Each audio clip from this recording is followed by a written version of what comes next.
அனைவருக்கும் வணக்கம். நான் நாம் தமிழர் கட்சிக்கு ஆதரவாகவும் அண்ணன் சீமானுக்கு ஆதரவாகவும் நிறைய காணொலிகளை பதிவிட்டு வரேன். இதில் தமிழக வெற்றி கழகத்தைச் சேர்ந்த ஒரு அணில் அண்ணன் நம்மகிட்ட கருத்தை பதிவிடுறாரு. அரசியலுக்கு 3 வருஷத்துலேயே 108 தொகுதியில் ஜெயிச்சிட்டான். நீங்கள் 16 வருஷம் ஆச்சு, வருஷத்துக்கு 1 ஜெயிச்சிருந்தாலுமே 16 தொகுதியிலாவது ஜெயிச்சிருக்கணும், ஏன் 1 கூட ஜெயிக்கல? இதுக்கு சரியான காரணத்தை சொல்லுடா ஆம குஞ்சு அப்படிங்கிற மாதிரி கருத்தை பதிவிட்டாரு. மறுபடியும் நான் காணொலி பதிவு போடும்போது அதுலேயும் கருத்தை பதிவிடுறாரு. எனக்கு பதில் சொல்கிறா ஆம குஞ்சு அப்படிங்கிற மாதிரி.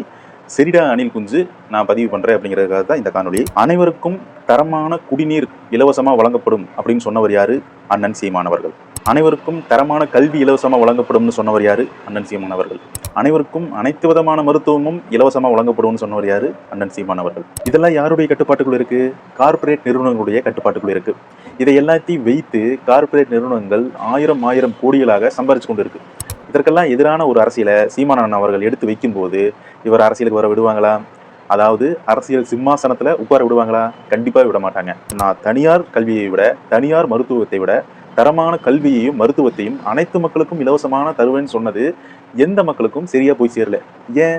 இந்த கார்ப்பரேட் நிறுவனங்கள், கார்ப்பரேட் செய்தி ஊடகங்களை வச்சு இவருடைய இந்த நல்ல திட்டங்களையும் நலத்திட்டங்களையும் மக்களிடையே சரியா கொண்டு போய் சேர்க்கல. இன்னொன்று, இந்த மக்கள் நல்ல திட்டங்களை விட நல்ல திரைப்படங்களுக்கு இந்த தேர்தலில் முக்கியத்துவம் கொடுத்தாங்க. அதனாலதான் சீமான் அவர்கள் ஜெயிக்க முடியல, தோத்தாரு. அண்ணன் சீமான் அவர்கள் இதை மட்டும் சொல்லல, உனக்கு வேறு தனித்திறமைகள் இருக்கா? உனக்கு படிப்பு நல்லா வரலையா? நல்லா ஓவி வரலையா? நல்லா ஸ்போர்ட்ஸ்ல இன்ட்ரெஸ்ட் இருக்கா? அல்லது ஊர் சுற்றி பார்க்கறது தான் பிடிச்சிருக்கா? நீ படிக்கவே வேணாம், ஊர் சுத்தப்போ. இதோ இந்த இடங்கள்லாம் பெரிய பெரிய இடங்கள், சுற்றுலா தலங்கள் இருக்கு, எல்லா இடத்துக்கும் சுற்றி பார்த்துட்டு வா, எல்லாத்தையும் கத்துக்க. வெளிநாட்டிலிருந்து நம்ம நாட்டுக்கு வர சுற்றுலா பயணிகளிடம் நீ டூரிஸ்ட் கைடாக வேலை செய்ய, உனக்கு அரசாங்கமே அரசு சம்பளம் தரும் அப்படிங்கிற நல்ல நல்ல திட்டங்களை சொன்னார். இதையே கேலி பண்ணி சிரிச்சாங்களே தவிர இதில் உள்ள தற்சார்பு பொருளாதாரத்தை எவனுமே புரிஞ்சுக்கல, எந்த மக்களும் புரிஞ்சுக்கலைன்னு தான் நான் சொல்லுவேன். இந்த கார்ப்பரேட் நிறுவனங்கள், இந்த கார்ப்பரேட் வளர்த்து வர்ற அரசாங்கத்துக்கு மட்டும்தான் ஆதரவு அளிக்குமே தவிர தற்சார்பு பொருளாதாரத்தை எடுத்து வைக்கிற எந்த ஒரு அரசியல் கட்சிக்கும் ஆதரவு தராது. அப்படி ஆதரவு தந்துச்சுன்னா இவங்க கார்ப்பரேட் நிறுவனங்கள் எல்லாம் மூடிட்டு அவங்க ஊருக்கு மூட்டை கட்டிட்டு போயிடணும்.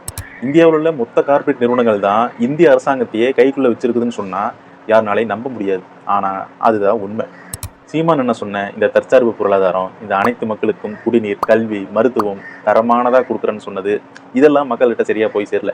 எது போய் சேர்ந்துச்சுன்னா, சீமான் எல்லாத்தையும் ஆடு மாடு மேய்க்க சொல்றாரு, சீமான் எல்லாத்துக்கும் பழங்காலத்துக்கு இழுத்துட்டு போறாரு அப்படிங்கிறது தான் கார்ப்பரேட் ஊடகங்களால் மக்களுக்கு சொல்லப்பட்டது. இதையத்தான் எல்லாரும் நம்புனீங்க. இப்ப தெரிஞ்சுதானே அணில் குஞ்சண்ணே சீமான் அண்ணன் ஏன் தோத்தாருன்னு. அதாவது உங்க புகைப்படத்தை பார்க்கும்போது என்னைய விட வயசுக்கு மூத்தவராக தெரியுறீங்க. உங்களை வாடா போடான்னு கூட நான் கமெண்ட் பண்ணியிருப்பேன். நீங்கள் எனக்கு மரியாதை கொடுத்தீங்கன்னா திருப்பி நான் உங்களுக்கு மரியாதை கொடுப்பேன். சரிங்களாண்ணே அணில் குஞ்சண்ணே.